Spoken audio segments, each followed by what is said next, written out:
যেখানে উপস্থিত হয়েছেন আপনারা ঢাকাতে আজকে সারা বাংলাদেশ থেকে উপস্থিত আছেন এনসিপিকে পর্যবেক্ষণকারী বিভিন্ন আমাদের ভাই এবং বোনেরা যারা নতুন রাজনীতিতে আমাদের একত্রিত হবেন, ভবিষ্যতে আমাদের সহযোদ্ধা হবেন।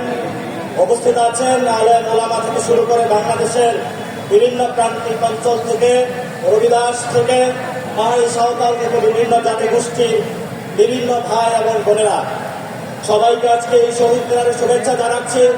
এই শহীদ মিনার থেকে শুরু হয়েছিল ঐতিহাসিক এক দফার মধ্য দিয়ে বাংলাদেশে একটি নতুন সম্ভাবনা, যে সম্ভাবনার মধ্য দিয়ে বাংলাদেশ একটি বিশ্বমঞ্চে নতুনভাবে হাজির হবে। আমি প্রথমেই রাজার যারা অধিবাসী বিভিন্ন ক্ষেত্রে নিপীড়নের শিকার হচ্ছে, ক্ষুধার যন্ত্রণায় নিপীড়িত হয়ে মারা যাচ্ছে, তাদের প্রতি শ্রদ্ধা এবং সমবেদনার মধ্য দিয়ে আমার বক্তব্য মানা শুরু করছি। সম্মানিত সহযোগিতা এবং উপস্থিতি, আপনারা জানেন আমাদের যে পররাষ্ট্রনীতির ক্ষেত্রে আমাদেরকে শুধু একটি দেশের দাস বানিয়ে রাখা হয়েছিল। যেই দাসের মূল্য স্বরূপ আমার ভাই বোনদেরকে খুন করে ভারত সরকার খুনি হাসিনাকে আশ্রয় দিয়েছিল। কিন্তু আমরা গণঅভ্যুত্থান পরবর্তী বিশ্বমঞ্চে নতুনভাবে বাংলাদেশকে হাজির করতে চাই। বিশ্বমঞ্চে বাংলাদেশের যে সম্ভাবনা রয়েছে, তরুণ প্রজন্মের যে সম্ভাবনা রয়েছে, আমাদের নারীদের যে সম্ভাবনা রয়েছে, বাংলাদেশের বৈচিত্র্যের যে সম্ভাবনা রয়েছে, বাংলাদেশের কৃষ্টি কালচারের যে সম্ভাবনা রয়েছে, বাংলাদেশের মুসলমানদের যে সম্ভাবনা রয়েছে, বাংলাদেশের ইসলামিক জনগণের যে সম্ভাবনা রয়েছে, সেই সম্ভাবনাগুলো আমরা বিশ্বমঞ্চে হাজির করতে চাই।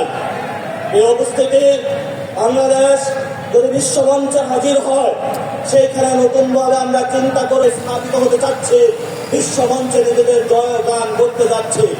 আপনারা জানেন বাংলাদেশে আমরা গত 50 বছরে কোন একটি দল বলি, দুটি দল বলি, সংবিধান বলি, সর্বক্ষেত্রে এক বা দুটি দেশ বা তিনটি দেশ বা বিদেশি সাহায্য নির্ভর জাতিসংঘের যে সিকিউরিটি কাউন্সিল রয়েছে, সেগুলোর বাহিরে গিয়ে পৃথিবীতে অন্যান্য রাষ্ট্র যে বিরাজ করে, সেই বিরাজমান রাষ্ট্রগুলোর সাথে আমরা কখনো সম্পর্কের ভিত্তিতে নতুন একটি দেশকে চিন্তা ভাবনা করতে পারবো, তা পলিটিক্যাল যারা কমিউনিটি রয়েছে, রাজনৈতিক নেতৃবৃন্দ রয়েছে, তাদের মধ্যে সেই মনোযোগতে আমরা কখনো সেই সুবুদ্ধির উদয় দেখি নাই।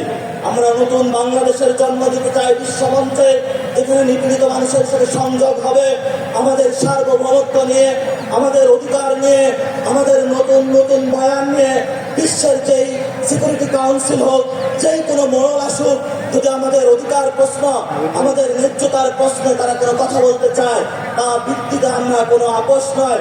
নতুন বাংলাদেশ, নতুন বিশ্বমঞ্চ গঠনে আমরা নতুনভাবে আবির্ভূত হব। সংগ্রামী জনতা এবং উপস্থিতি, আপনারা জানেন দক্ষিণ এশিয়াতে আমরা একটি জাতিগত বৈষম্যের মধ্য দিয়ে যাচ্ছি। এখানে দলিতদেরকে নিপীড়ন করা হয়েছে, মুসলমানদেরকে নিপীড়ন করা হচ্ছে, বাঙালিদেরকে নিপীড়ন করা হচ্ছে, বিভিন্ন জায়গায় যারা জাতিগোষ্ঠী রয়েছে তাদেরকে নিপীড়ন করা হচ্ছে। দক্ষিণ এশিয়ার যে শান্তি প্রতিষ্ঠা, আঞ্চলিক সার্বভৌমত্ব রক্ষা, সেখানে বাংলাদেশ নতুন করে এনসিপির নেতৃত্বে নতুনভাবে নেতৃত্ব গ্রহণ করতে চায়। সর্বশেষ যে কথাটি বলবো, আমরা একটি ন্যায্যতা এবং সমতা, মিউচুয়াল রেসপেক্টের ভিত্তিতে একটি ফরেন পলিসি চাচ্ছি।